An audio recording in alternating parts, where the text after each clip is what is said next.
Welcome to Matuds Channel. Ang topic natin ngayon ay direct variation. Bago ko i-discuss ang direct variation, kung hindi ka pa subscriber sa channel na ito, please subscribe and click also the notification bell. Let us define first yung word na variation.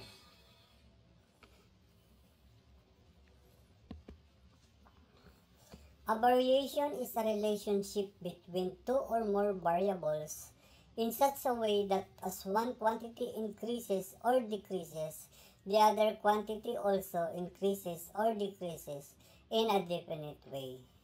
So, pwedeng mag-increase yung isa, mag-increase din yung isa. Pwedeng mag-decrease yung isa, mag-decrease yung isa. Pwedeng mag-increase yung isa mag-decrease. Pwedeng mag-decrease yung isa mag-increase. So, iba't iba, no? Ayan. Yan ang ibig sabihin ng variation. Tapos, there are 4 types of variation. Una, direct variation. Pangalawa, yung indirect or inverse variation. Tapos, yung joint variation. Meron pang combined variation. Pero ang i-discuss natin ngayon ay direct variation. A direct variation is a variation in which the quotient of two variables is a constant. Quotient yung quotient ng two variables. Constant. And yung constant ay i-represent natin ng K as K. It is sometimes called direct linear variation or direct proportion. If we let x and y denote two quantities, the statements y varies directly as x, y is directly proportional to x, y is proportional to x, may be translated mathematically as y is equal to kx or y over x is equal to k. Or k is equal to y over x. Kasi meron tayong symmetric property of equality. Yung nasa left side, pwede nating ipalit sa right side. Pwedeng magkapalitan sila ng position. So, dito, pwedeng y is equal to kx. O kaya, kx equals to y. Yung isa naman, y over x equals k or k equals y over x. Dahil yan sa symmetric property of equality. Ito yung example number 1. If y varies directly as x and y is equal to 42 when x is equal to 7, find the constant of variation and the equation of the variation. First, we will solve for the value of k. Hahanapin natin yung constant of variation. Ang direct variation natin dito is y, kasi y varies directly as x. Ang direct variation natin is y equals kx. Yung k, yun yung constant of variation. Ayan, y is equal to kx. Hindi pwedeng x is equal to yk, o ky. Kasi sabi doon sa statement, if y varies directly as x, nauna yung y eh. So, sa pagdating dito sa direct variation natin is, mauna din si y. Kaya, y is equal to kx. Kung magkapalit man sila ng pwesto, kasama pa rin si k, no? Kx is equal to y. Same lang yon. Pero x is equal to ky, yun, mali yun. So, i-substitute natin si y, si 42 sa y. Tapos, si k pa din kasi yun ang hinahanap natin. Ang value ng x ay 7. So, ito ay k times 7. 7k equals 42. So, we are solving for k, kaya i-divide natin both sides of the equation by 7. Ayan. Divide 7 din sa 42. Tapos, makakancel na yung 7 over 7. Naiwan na lang sa left side ay si, sa right side pala. Naiwan na lang sa right side ay si K. Pero, isusulat ko siya sa left side. Ayan. K is equal to 42 divided by 7 is 6. So, ito ang value ng K natin. I-solve natin yung, or hanapin natin yung equation of the variation. So, gagamitin lang natin yung y is equal to kx, tapos isa-substitute natin doon yung value ng k na 6. So, ito ay magiging y is equal to, si k papalitan ng 6x. So, yan ang ating equation of the variation. Ayan. Dalawa lang pala hinahanap dito, no? Yung find the constant of variation and the equation of the variation.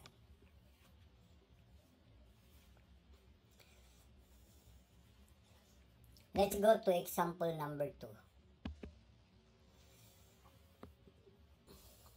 If x varies directly as y, and x is equal to 36 when y is equal to 4, what is the value of y when x is equal to 63? Gaya ng ginawa natin kanina, solve for k muna tayo. Solve for k.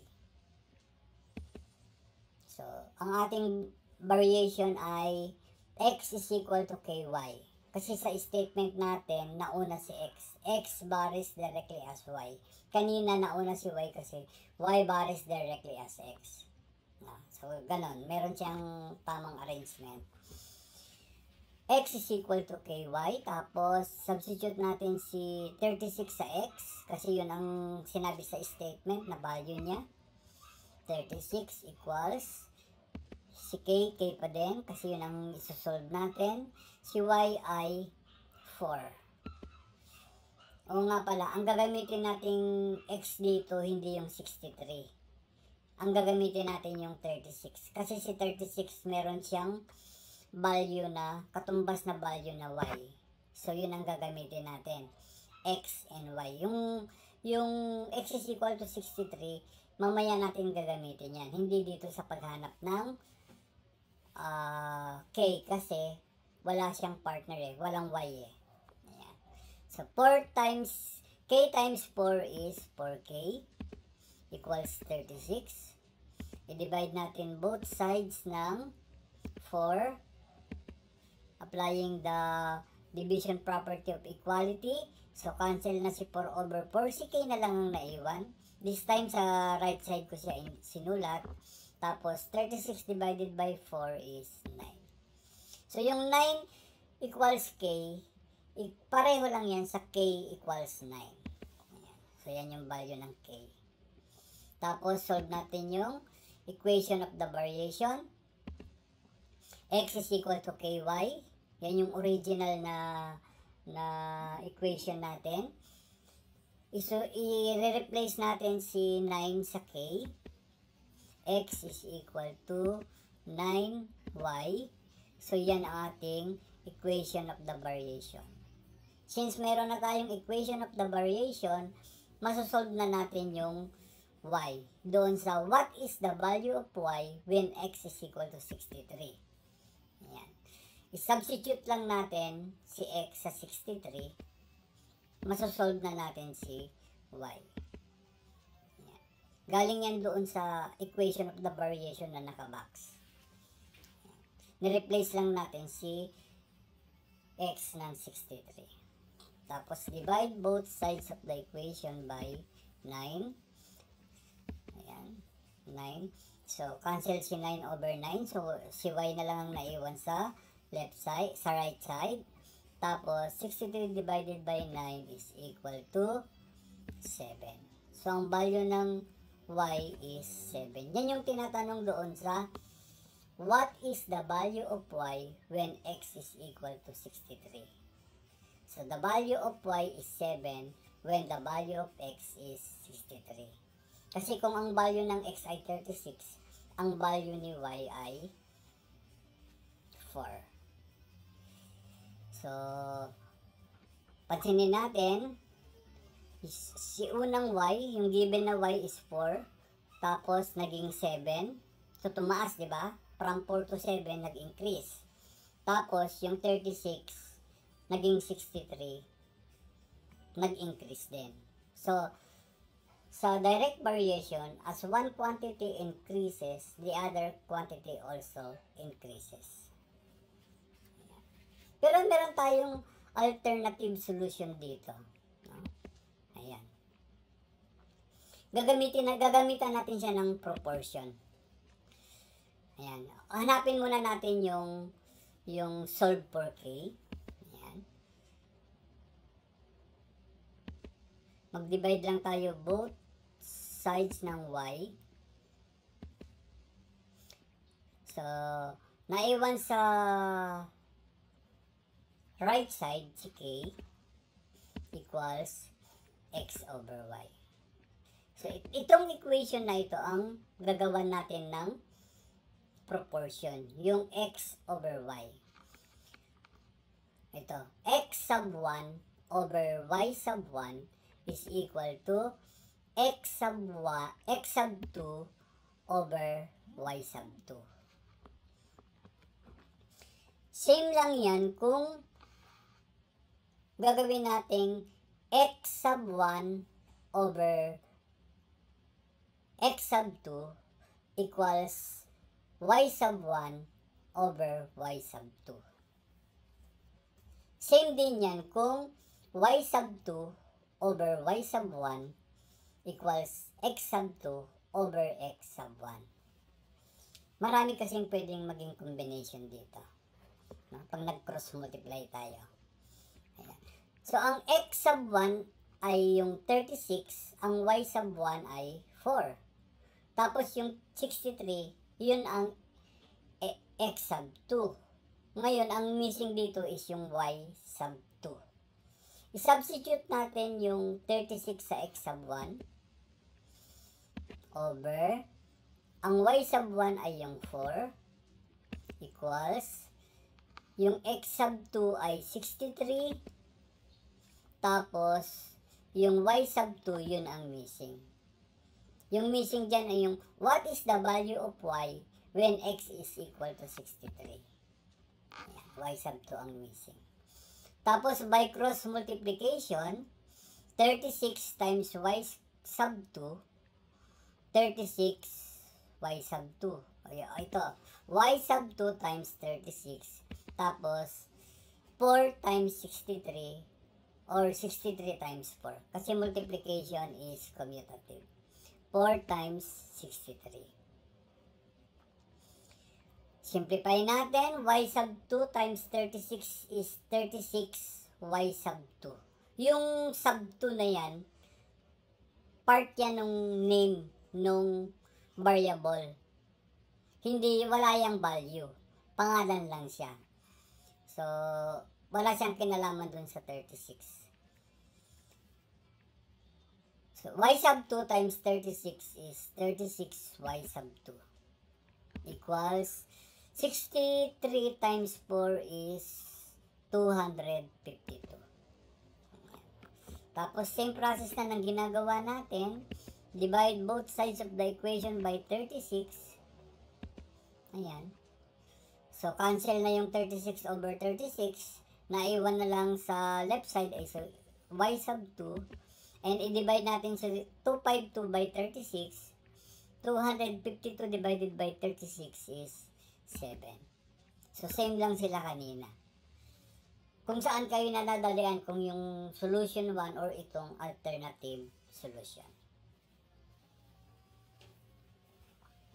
Ngayon, magbibigay ako ng problem solving involving direct proportion.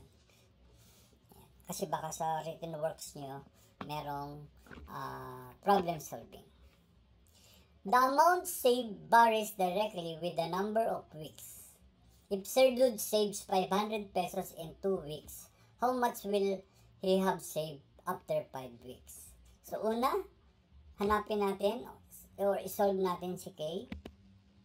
Solve for K. Pangalawa, hanapin natin yung equation of the variation. Tapos, pangatlo, isolve na natin yung kung magkano yung amount na masisave ni Sir Dudes sa 5 weeks. Ayan. Ang gagamitin nating variable sa amount ay A, tapos sa weeks, W. Ayan.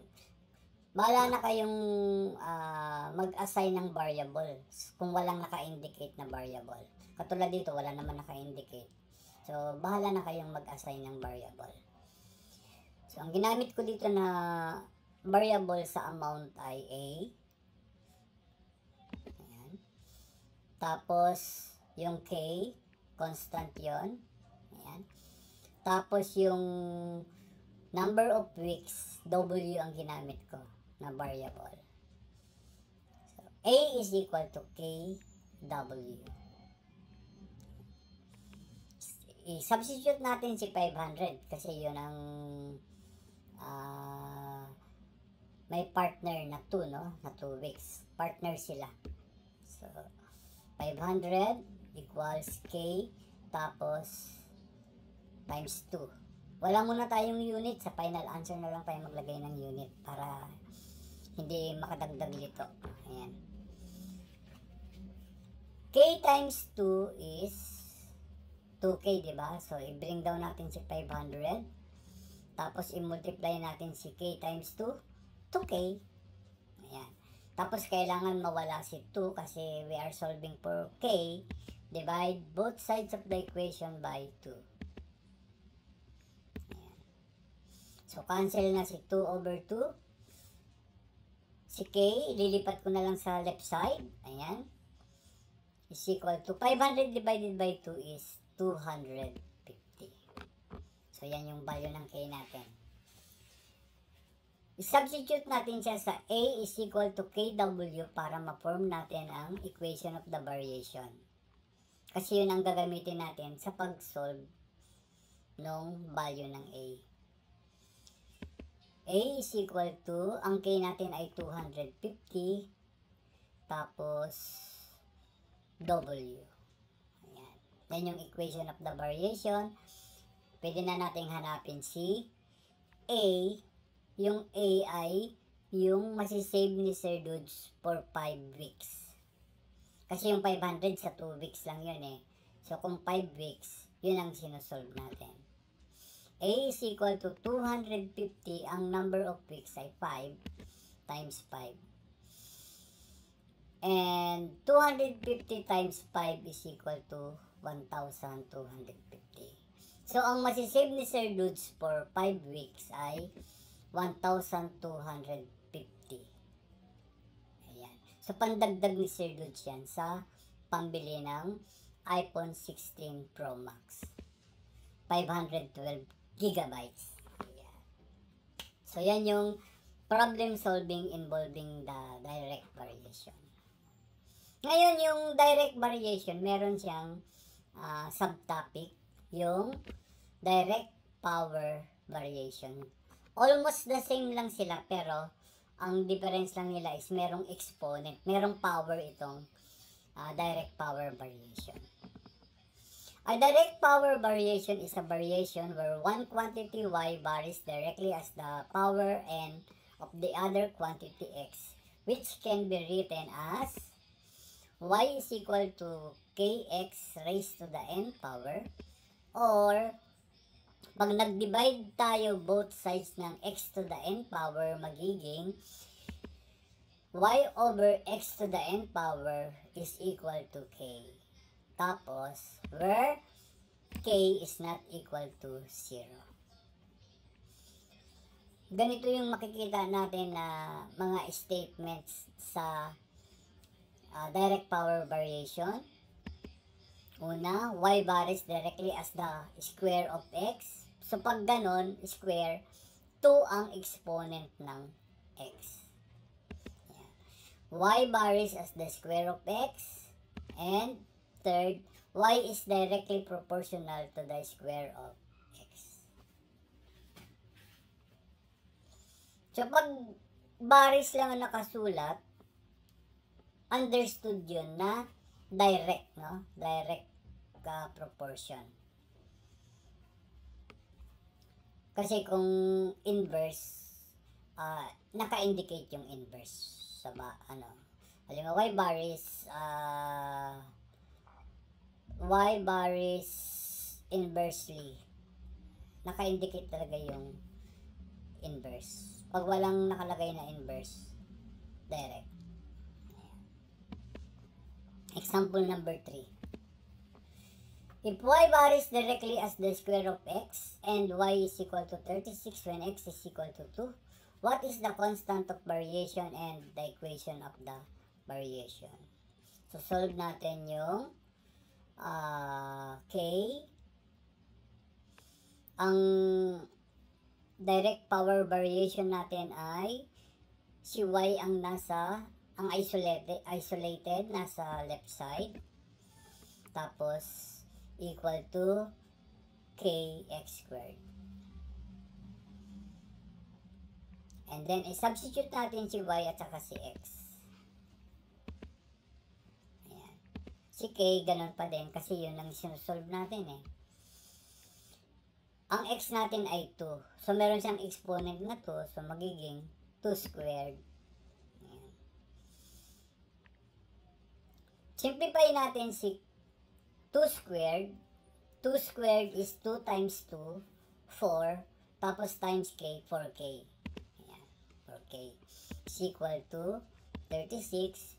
Divide both sides of the equation by 4. Ayan, para walang inggitan, walang silusan. Cancel na si 4 over 4. So, si k na lang na iwan. K is equal to 9. So, yan yung value ni k. Tapos, yung equation of the variation, isubstitute lang natin si k doon sa unang equation natin. Ayan. Y is equal to k x squared. Dapat may x squared yan. Nakalimutan ko i-type. Y is equal to kx squared. Tapos y is equal to 9x squared. Sorry, nakalimutan ko yung x squared. Hindi ko na-edit. Okay, yan yan. Huwag yung kalimutan na yung may squared yung x.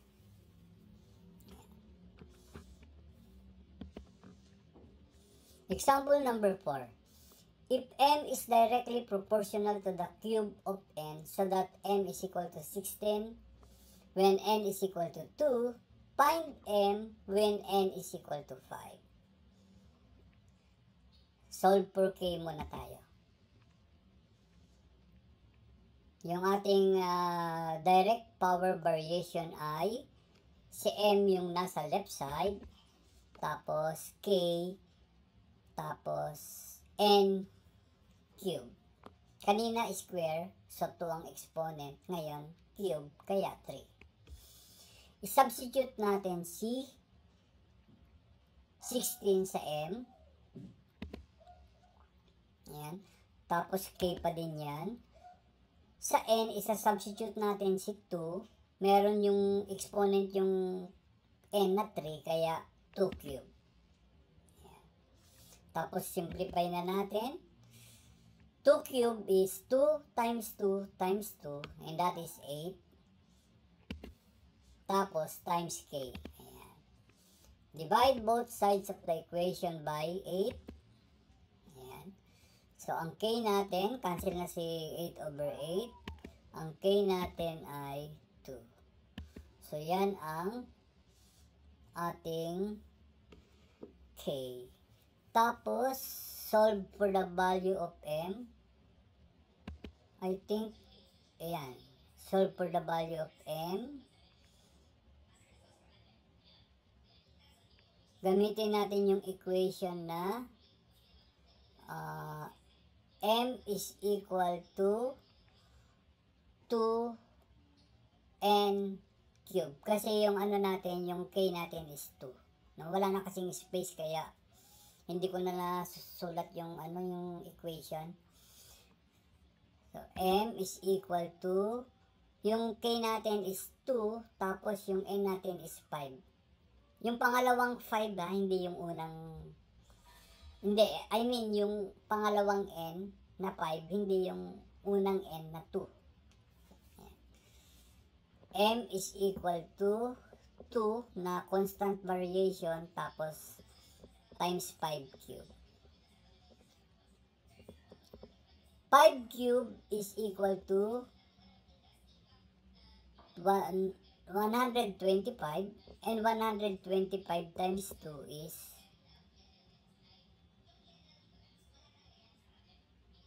250.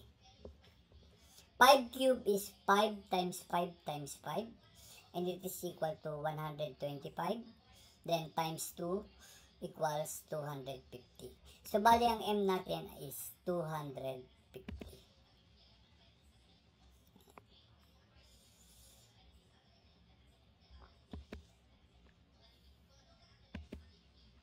Naulit ang video. Ayan. Ay, hindi, ano to, yung alternate solution. Ayan, alternate solution. Solve for K. K is equal to M over N cube. So, gagamitin natin itong K is equal to M over N cube sa pag-form ng proportion. So, ang proportion natin ay M sub 1 over N sub 1 cube equals M sub 2 over N sub 2 cube. Ito yon. Ayan. So, again, yung mga subscript na number, yan ay walang value. Name lang siya. Part lang siya ng name. Ang M sub 1 natin dito is 16. Ang N sub 1 natin ay 2. Ang M sub 2 yun ang missing. Tapos yung N sub 2 yung 5. I-substitute natin sa ating proportion. M sub 1 is 16. N sub 1 is 2. So, may exponent na 3, kaya 2 cube. Ang M sub 2 ay missing. N sub 2 is 5. Siyempre, may exponent na 3. Ayan, kaya 5 cube. Tapos, simplify na natin. Ang 16 pa rin. Ang 2 cube ay 2 times 2 times 2, 8. Tapos, M sub 2 is missing. 5 times 5 times 5 is 125.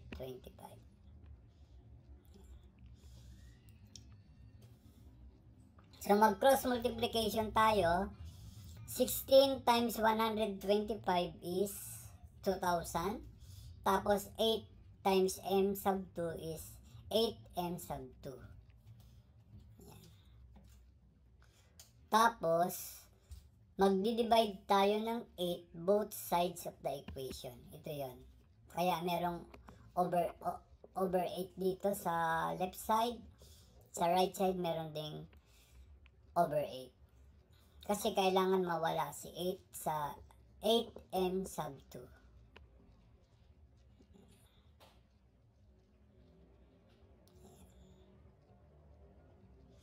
Meron tayong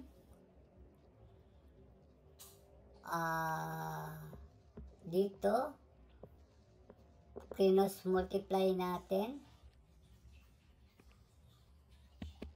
Ay, ito pala yung naunang solution. Nag-cross multiply. After nung 16 over 8 equals M sub 2 over 125, nag-cross multiply. Yung ito na yon, 16 times 125 equals M sub 2 times 8. Tapos, 16 times 125 is 2,000. Ayan, 2,000. Tapos, M sub 2 times 8 is 8M sub 2. Tapos, i-divide yung both sides of the equation by 8. Ayan. Kaya, naging, ang M sub 2 natin ay 250. Same lang siya kanina doon sa first solution. Sorry kasi naging magulo yung solution ko. Hindi siya naging order. So, yan ang ating video about sa direct variation and direct power variation. Thank you for watching.